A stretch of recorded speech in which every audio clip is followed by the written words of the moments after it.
Morning to all, welcome back to our YouTube channel. Today we are going to discuss about the topic collection of data in statistics. हम इससे पहले videos में पढ़ चुके हैं कि what do you mean by the statistic and which types of the quantitative information are included in statistic. It means ये aggregates of facts होता है and all the data are related to each other. Then इसमें जो first stage है, इसकी पहली जो stage है वो हमारे पास कलेक्शन ऑफ डाटा है. इट मीन्स स्टैटिस्टिक क्या है?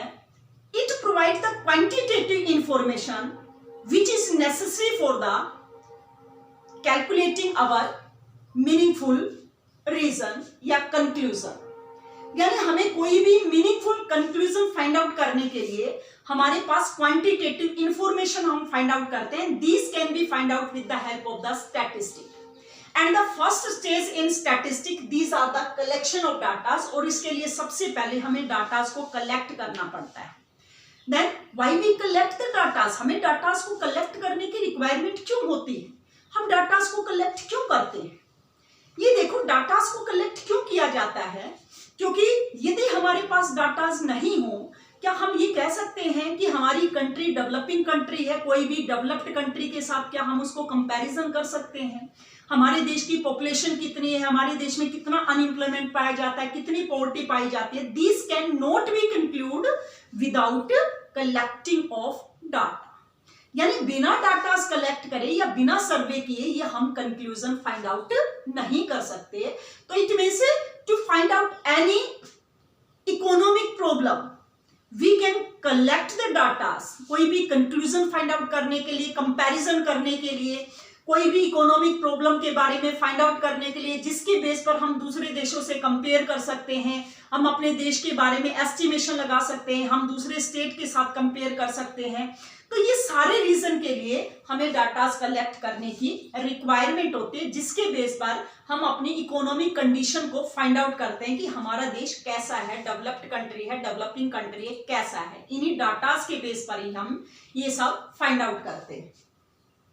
अब इसमें देखो, सबसे पहले जब डाटास को फाइंड आउट किया जाता है तो क्या क्या सोर्सेज होते हैं हमारे पास, किन सोर्सेज के द्वारा डाटास को कलेक्ट किया जाता है? Then we have the two sources of collecting the data, and the first is primary source of data,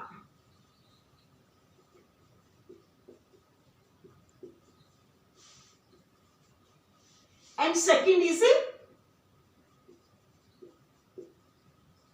secondary source of data. Primary source of data क्या होते हैं? It means the primary source of data which are collected by the investigator from their source of origin.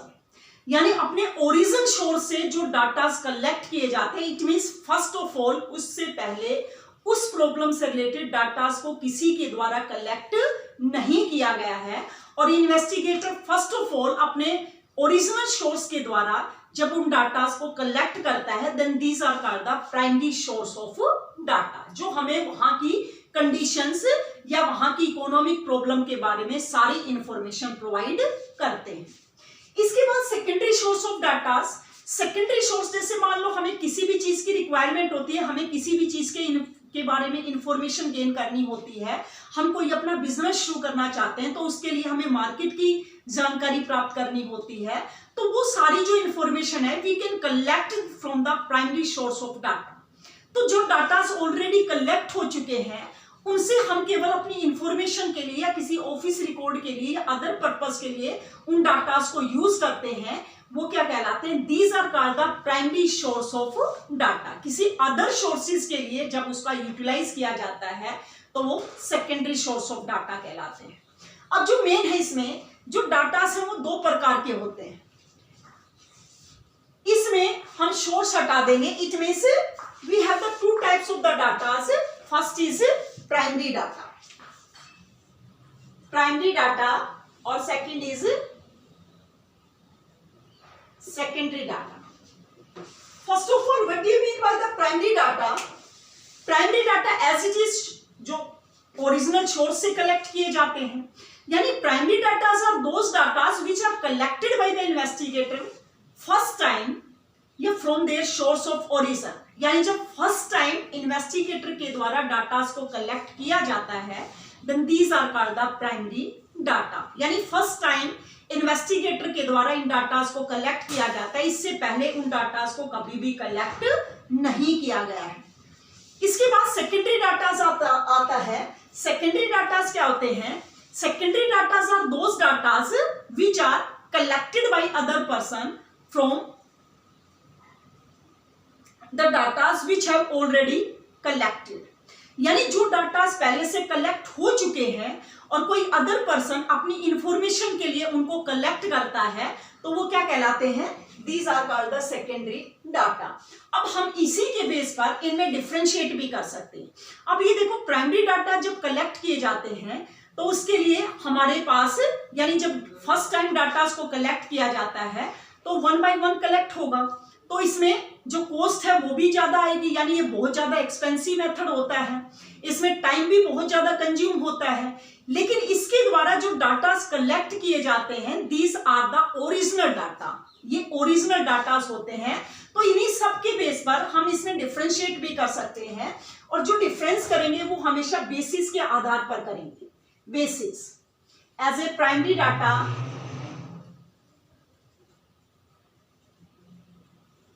और secondary data. तो सबसे पहले हम इसका meaning लिख सकते हैं,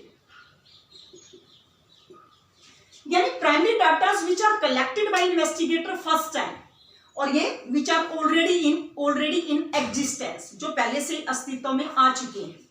इसके बाद हम इसका ऑब्जेक्टिव्स लिख सकते हैं,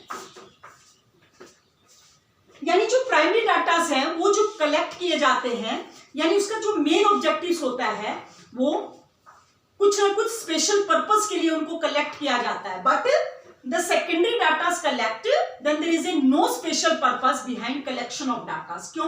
किसी भी पर्पस के लिए हो सकता है। मान लो वो अपनी इंफॉर्मेशन के लिए उनको कलेक्ट करना चाहता है, अपने ऑफिस रिकॉर्ड के लिए उनको कलेक्ट करना चाहता है, कोई भी पर्पस हो सकता है, कोई स्पेशल पर्पस इनके पीछे नहीं होता है।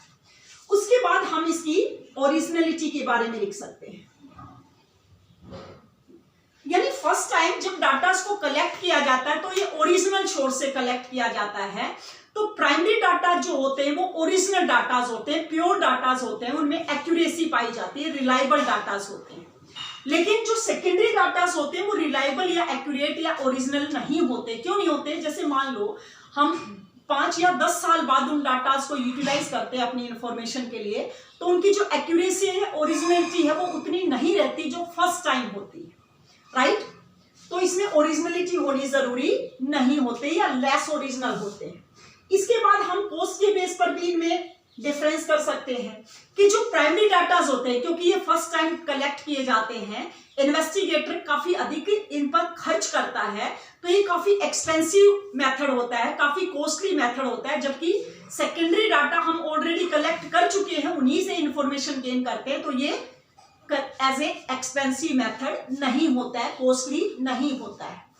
इसमें हम टाइम से रिलेटेड लिख सकते हैं कि ये जो प्राइमरी डाटास होते हैं, these are the time consuming method, क्योंकि इसमें डाटास को कलेक्ट करने में समय काफी अधिक लगता है। और जबकि जो सेकेंडरी डाटास होते हैं वो टाइम सेविंग मेथड होता है, यानी इसमें समय की काफी अधिक बचत होती है, जिसके थ्रू हम इन डाटास को, क्योंकि ये ऑलरेडी कलेक्ट हो चुके होते हैं, इसलिए इसमें ये टाइम सेविंग मेथड होता है। तो ये तो इस तरह से हम इसके डेफिनेशन के बेस पर ही इसमें डिफरेंस क्रिएट कर सकते हैं प्राइमरी एंड सेकेंडरी डाटा में। अब हमारे पास ये देखो, सेकेंडरी डाटा तो ऑलरेडी कलेक्ट हो चुके हैं, तो उनमें तो कोई प्रॉब्लम क्रिएट होती ही नहीं। लेकिन जब हम प्राइमरी डाटा को कलेक्ट करते हैं तो हम किस प्रकार के मेथड को अप्लाई करें? क्या हम सारे डाटास को 1 by 1 कलेक्ट करें, या कुछ को सेलेक्ट करके उसके बारे में इंफॉर्मेशन कलेक्ट करें? यानी फ्रॉम विच सोर्सेज या by which method we can apply या we can collect the primary datas. So we can, it means primary data जब कलेक्ट किए जाते हैं तो इसके लिए हम 4 मेथड अप्लाई करते हैं। फर्स्ट मेथड है direct personal investigation method.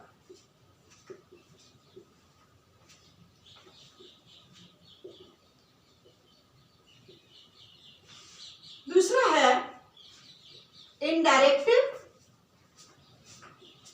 oral investigation method.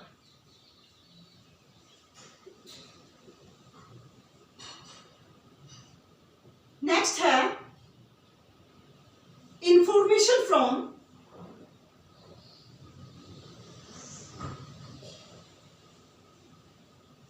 Local sources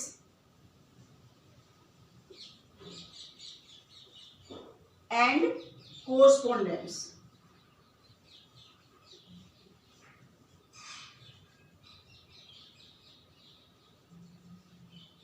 और लास्ट है इंफॉर्मेशन फ्रॉम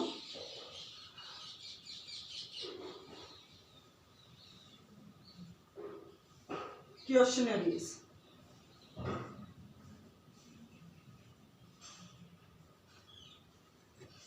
ये 4 मेथड अप्लाई करते हैं एज ए प्राइमरी डाटास को कलेक्ट करने में.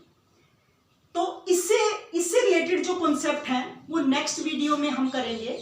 So that's all for today. For the further classes, please connect our YouTube channel. Thanks and have a nice day.